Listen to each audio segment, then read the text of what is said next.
Radioactive materials are a huge part of our modern world, from medicine to industry, but they all share one thing in common. At some point, they have to be moved from one place to another. And that brings up a really big question. How on earth do you transport something so potentially hazardous and do it safely? Getting this right is absolutely critical. There's zero room for error. A single mistake could be catastrophic for workers, for the public, and for the environment. So, what's the secret? Well, the answer isn't just one thing, like a special lock or a key. It's an entire system. The best way to think about it is like a chain, where every single link has been perfectly designed to be strong, secure, and completely unbroken, from the very start of the journey to the very end. So in this explainer, we're going to walk through each link of that chain.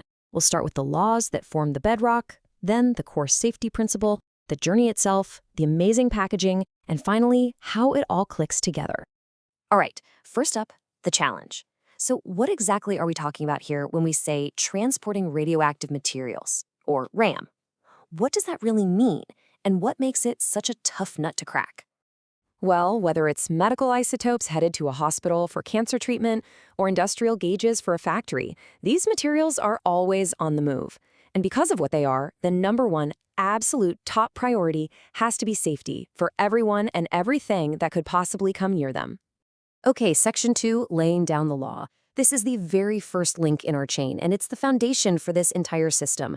We're talking about a really robust legal framework that governs every single shipment. It all starts at the global level, with organizations like the International Atomic Energy Agency, the IAEA. They set the gold standard for safety. Then, countries all over the world take those standards and bake them into their own national laws. This slide is a perfect example. On the left, you see the IAEA's international rules, and on the right, you see how a country like Malaysia turns that into their own specific regulations. And believe me, these laws have teeth. I mean, just read this quote from Malaysia's Atomic Energy Licensing Act. It's crystal clear. You can't touch, move, or do anything with this material unless you have a license. This isn't just a friendly suggestion. It's the law, plain and simple. All right, so we've got the laws in place. Now let's talk about the philosophy, the guiding principle that shapes every single decision made along the way. It all boils down to this simple but really powerful acronym, ALRA.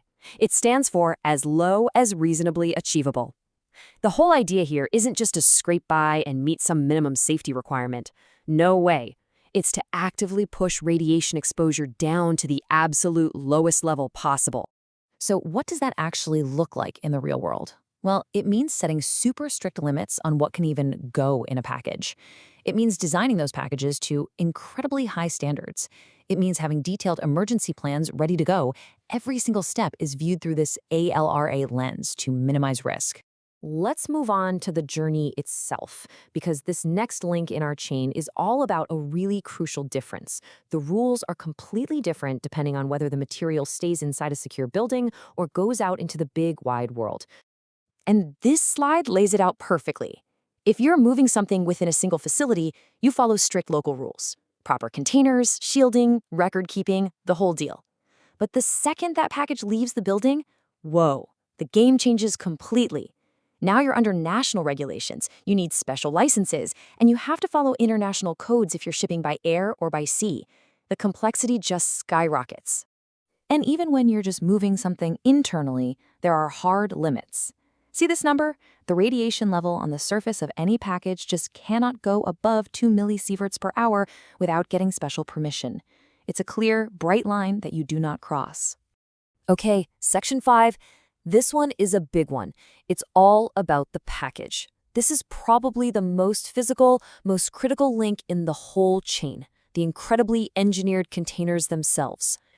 Yeah, we're not talking about your average cardboard box here. These things are marvels of engineering.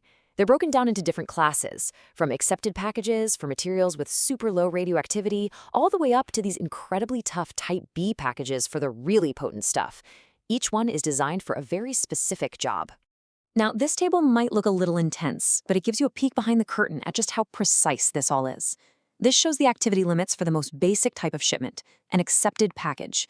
Those A1 and A2 values are just standard international codes for different materials. But look, the limits change based on if it's a solid, a liquid, or a gas. This is serious science, not guesswork. But really, when you boil it all down, it comes back to one fundamental idea. The package is your main line of defense. Its number one job is containment. And it has to be tough enough to maintain that containment, not just on a smooth ride, but even if there's a serious accident. Okay, last section, the unbroken chain. So let's pull all these different links together and see how they form this complete, unbreakable system of safety.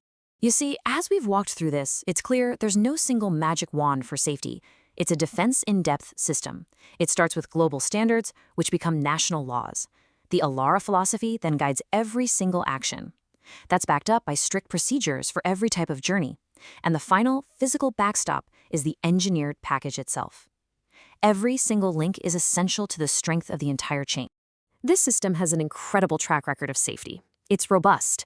But, technology never stands still. New materials are being developed, new challenges arise, and that leaves us with a really important question to think about.